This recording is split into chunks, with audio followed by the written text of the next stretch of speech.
అండి welcome back to our channel. మళ్ళీ ఒక లాంగ్ వీడియోతో అయితే వచ్చేసాను. ఏంటి అనుకుంటున్నారా? చూడండి, ఇదైతే చైన్ కురాకు. అంటే మా సిటీలో అయితే ఇది తీసుకొచ్చిందండి. పల్లెలో అయితే దొరుకుతుంది. మేము పల్లెకి అయితే వెళ్ళాం, కానీ అక్కడైతే చైన్ కురాకు అయితే నాకు దొరకలేదు మా ఊర్లో అయితే. ఇప్పుడైతే మా ఆయన సిటీలోనే తీసుకొచ్చాడు. ఇదైతే 2 వుడ్లు అండి, 2 వుడ్లు చైన్ కురాకు. ఇది చైన్ కురాకు చాలా ఎలా చేస్తా ఉన్నానంటే, చూడండి, ఇదైతే అనుబ్యాళ్ళు అండి. మా సైడ్ ఎక్కువగా అనుబ్యాళ్ళు వేసి చైన్ కురాకు వేసి అయితే చేస్తారు. ఇక్కడ చూడండి, ఇదైతే అనుబ్యాళ్ళు, అలాగే టమాటో, అలాగే పచ్చిమిరపకాయలు. ఇప్పుడైతే అనుబ్యాళ్ళు అయితే స్టవ్ మీద అయితే పెట్టానండి కుక్కర్లో. దాంట్లోకి కూరాకు, టమాటో, తెల్లగడ్డలు, ఎర్రగడ్డలు అయితే వేసి ఇలా అయితే పెట్టాను. కూరాకు సీజనల్ మాత్రమేనండి దొరికేది, అంటే వేరే టైంలో అంతా దొరకదు. ఈ రాగులు చెల్లిండే టైంలోనే చైన్ కూరాకు అయితే దొరుకుతుంది. ఎవరికైనా దొరికితే తప్పకుండా ట్రై చేయండి. సాంబార్ అయితే ట్రై చేయండి. చాలా అంటే చాలా బాగుంటుంది. మళ్ళీ మళ్ళీ మీరు చూసా పుడితే కూడా సిక్కదు. అలాంటి కూరాకు హెల్త్ కూడా చాలా మంచిది. మేమైతే ఈ సీజన్ వస్తే తెచ్చి అయితే చేస్తూనే ఉంటాం. చైన్ కూరాకు అయితే చాలా మంచిదండి హెల్త్కి. ఇప్పుడైతే ఒక విజిల్ వచ్చినాకైతే చూపిస్తా. ఇప్పుడైతే చూడండి, ఇలా అయితే ఉడికిందండి.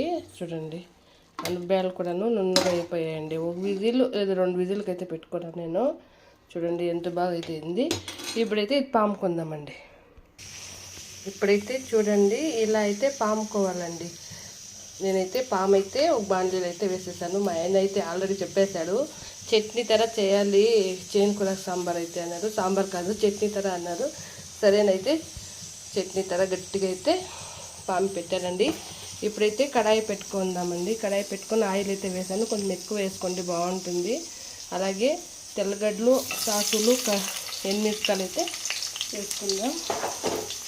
దీనికి పచ్చికరప్ప వేసుకోండి, చాలా అంటే చాలా బాగుంటుంది. అలాగే ఎర్రగడ్డలు, చిన్న ఎర్రగడ్డలు వస్తాయండి, అవి వేసుకోండి, ఇంకా బాగుంటుంది. మా ఇంట్లో చిన్న ఎర్రగడ్డలు లేదు కాబట్టి మామూలు పెద్ద ఎర్రగడ్డలు ఒక 2 అయితే వేసుకుంటాము అండి.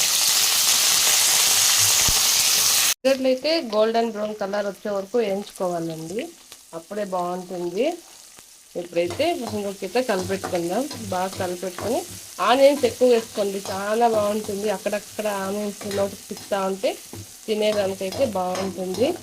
నేనైతే 2 ఎర్రగడ్డలు అయితే వేసుకున్నానండి. చిన్న ఎర్రగడ్డలు అయితే మా ఇంట్లో లేదు, అందుకే పెద్ద ఎర్రగడ్డలు అయితే 2 వేసుకున్నాను.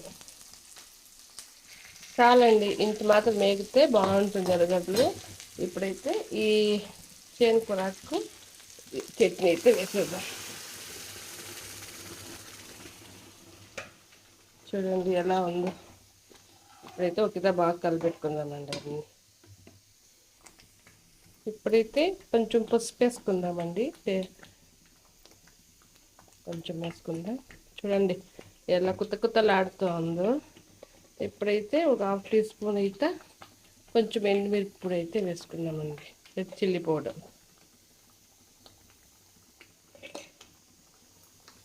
అలాగే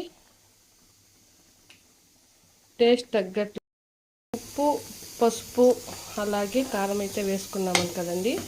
ఇప్పుడైతే బాగా కలిపెట్టుకుందామండి. దీంట్లోకైతే కొంచెం ఈ కడిగిన నీళ్ళు అయితే పోసుకుందామండి, ఎక్కువ వద్దు, కొంచెం అయితే వేసుకుందాం చాలండి. ఇదైతే కొంచెం కుత్తలాడాకైతే చూపిస్తానండి. అయితే చూడండి ఎంత బాగా అయితే కుత్తలాడుతుందో. ఇప్పుడైతే రెడీ అయిపోయింది. చూడండి ఇప్పుడు ఎలా కుత్తలాడుతుందో. ఇప్పుడైతే రెడీ అయిపోయింది మన చైన్ కూరాకు సాంబార్. కొంచెం వాటర్ ఎక్కువ వేసుకుంటే సాంబార్ అవుతుంది. ఇది గట్టిగా చట్నీ తర అయితే చేశాను నేను. ఈ గ్యాప్లో కూరాకు ఉడికే గ్యాప్లో అయితే అప్పలాలు అయితే చేసేసానండి. చూడండి, దీని కాంబినేషన్ సూపర్గా ఉంటుంది. అప్పలాలు ఇలా కవర్లో కట్టి పెడితే అప్పలాలు మెత్తగా అవ్వండి. మనం ఎలా కాల్చింటామో కరకరలాడుతూ అలాగే ఉంటాయి. ఇప్పుడు ఈ 3 కాంబినేషన్ రైస్ చూడండి. ఇప్పుడైతే రైస్ కూడా అయిపోయింది. రైస్ రెడీ, అప్పలాలు రెడీ, అలాగే మన చైన్ కూరాకు సాంబార్ అయితే రెడీ అయింది. నేను తినేది ఇవ్వద్దు, మా అమ్మ ఈరోజు ఒప్పదు కాబట్టి మేము అప్పలాలు చేసుకొని తింటాం. తినేది ఇదండి మా వీడియో. మీకు నచ్చితే లైక్ చేయండి, షేర్ చేయండి, సబ్స్క్రైబ్ చేసుకోండి. ఓకేనండి, బాయ్. ట్రై చేయండి, ఓకే, చాలా బాగుంటుంది. ఓకేనండి, బాయ్.